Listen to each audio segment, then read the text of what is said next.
আসসালামু আলাইকুম। জীবনের গল্প। আজ আমি একটি জীবনের বাস্তব ঘটনা গল্পটা বলতেছি। পরিবারের 3টি ছেলে 3টি মেয়ে। কর্তা শূন্য থেকে ব্যবসা করে অনেক সম্পদ অর্জন করেছেন। হঠাৎ অল্প বয়সে কর্তা মারা যান। বড় ছেলে মেডিকেল কলেজে পড়ে। বাবার মৃত্যুতে সংসার দায়িত্ব এসে পড়ে কাঁধে। ছোট 2 বোন 2 ভাই। সংসার চালাতে ডাক্তার সাহেব ভাই বোনদের মানুষ করে, বিয়ের দায়িত্ব পালন করে নিজের সংসার। ডাক্তার সাহেবের বিয়ের পর নিজের সংসার ডাক্তার বিয়ের পর ডাক্তার সাহেবের মানুষ করে বিয়ে দেন। 2 মেয়ে। ডাক্তার সাহেবের সংসার 6 মেয়ে 3 ছেলে।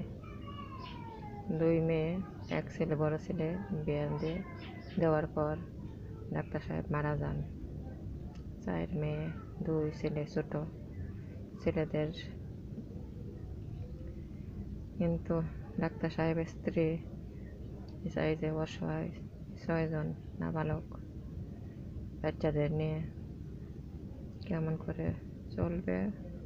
কিন্তু ডাক্তার সাহেবের অর্থ সম্পদ মোটামুটি ছিল।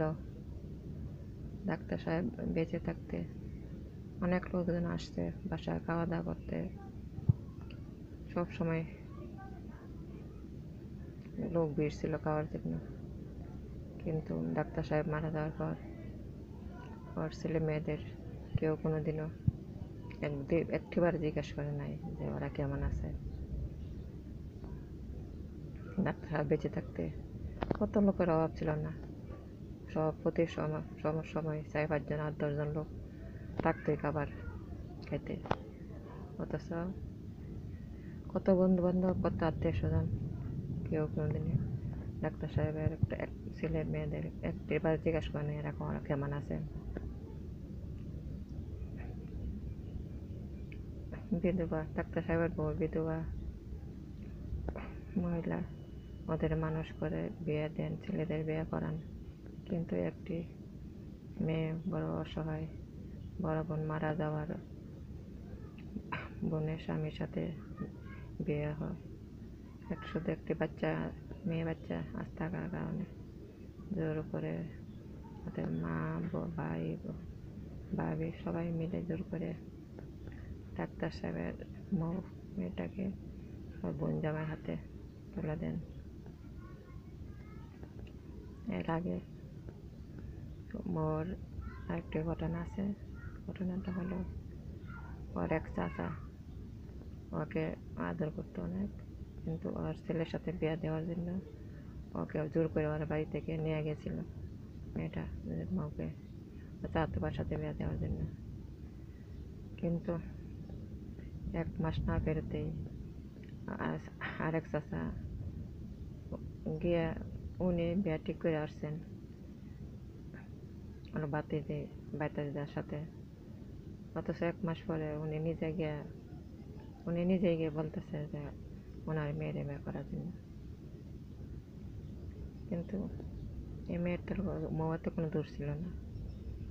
ও তো আসতেও চেয়েছিল না। ওর 2 চাচা মিলে জোর করে ওর চাচার বাড়িতে পাঠাই দিল। তারপরে একদিন রাতে ঘটনা চক্রে রাত্রে চাচাতো ভাই যার সাথে বিয়ে ঠিক করেছে ও চলে যাবে, রাত্রে পালায় চলে যেতেছে। ওর নানু ঘুম থেকে হয়তো বাথরুমে যাওয়ার জন্য গেছিল, তখন দেখতে পান ওর নাতি চলে যেতেছে, পালায় চলে যেতেছে, বিয়ে করবে না। তখন সবাই উঠে ডাকাডাকি করতেছে, কেউ কথা শোনে নাই। তখন সবাই অনেক বোঝায় রাখছে, বলছে যে যাতে না পালায় না যাওয়ার জন্য। পরের দিন সকালে বিয়ের গোসল করাবে। তখন হলুদ মেহেন্দি পরতে চায় না, গোসল করতে চায় না, বিয়ে করবে না। জোর করে বোঝায় গোসল করায়। হলুদ মেহেন্দি দেওয়ার ব্যবস্থা করা। তারপর হঠাৎ করে মোর মামা আসে, ওরা মা পাঠায় দেয় মামা আসে মৌকে নিয়ে আসে বাড়িতে আসার পরে এখানেও যার সাথে আমার চাচাতো ভাইয়ের বিয়ে, এখানেও চাচাতো বোন। তারপরে চাচাতো বোনও বলতেছে ওর বিয়ে যদি আমি না যাই তাহলে মৌ না যায় তাহলে ওর স্বামী বাড়িতে যাবে না। কিন্তু মৌয়ের সাথে চাচাতো বোন শিলার দেখাই করতে দেয় না। একটা চিঠি লিখে অন্য লোকদের মাধ্যমে একটা চিঠি পাঠাইছিল, বলছিল যে তুই না গেলে আমি যাব না।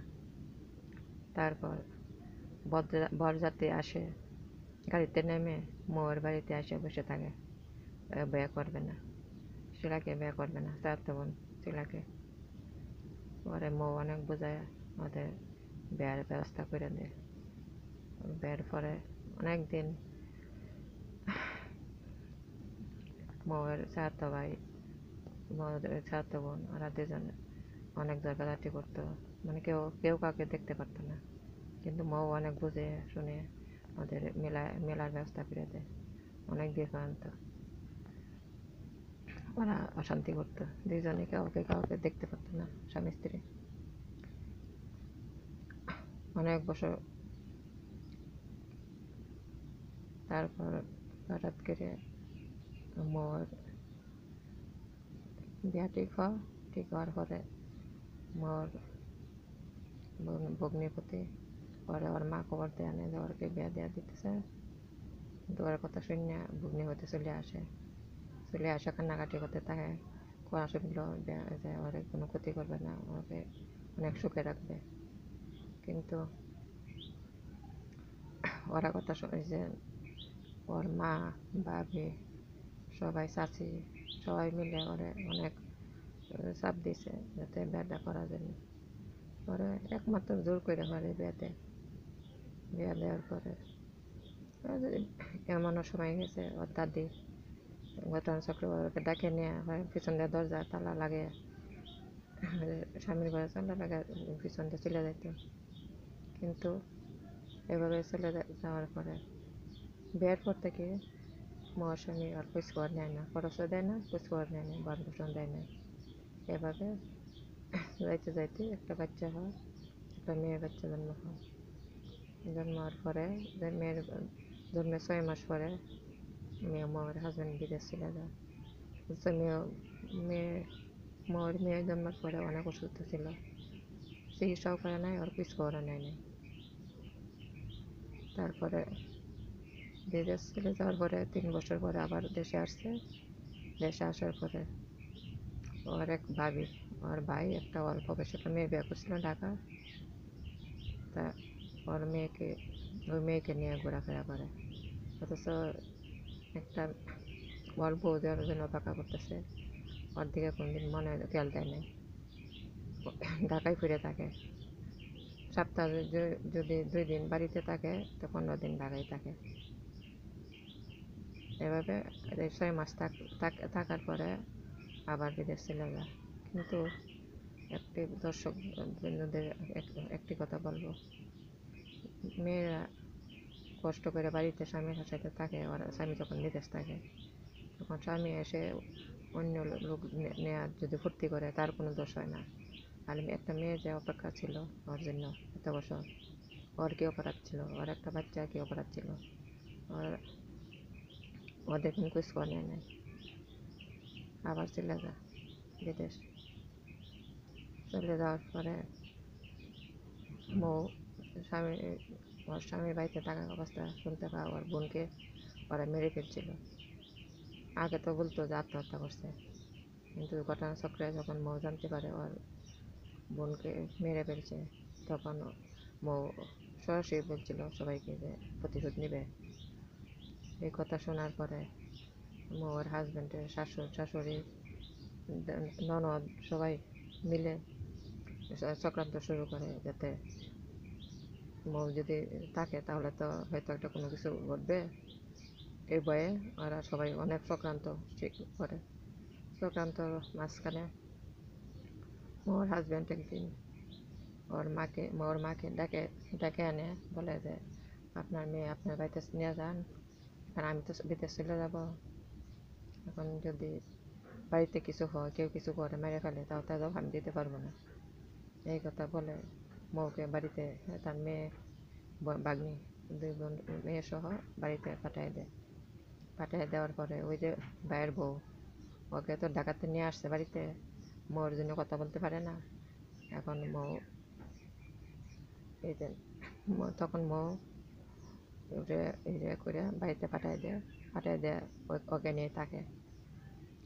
মৌ তো মনে করতো ওর মা বাবা আছে, ওরা জন্য থাকে, কিন্তু দিন পরে বিদেশ আসছে, আবার চলে যাবে, বেকার আশা থাকবে, দেখবো তো বাবা উচিত ছিল, কিন্তু মোর কথা না ভেবে হের ভাবে নিয়ে থাকার পর এভাবে চলার পর 1 মাসে 2 দিন থাকে মোর কাছে, আর বাকি দিন থাকে ওই মেয়ে থাকার পর 6 মাস পরে আবার বিদেশ চলে যাওয়ার পরে পরবর্তীটা গল্পটা 2য় পর্ব আবার শোনাবো।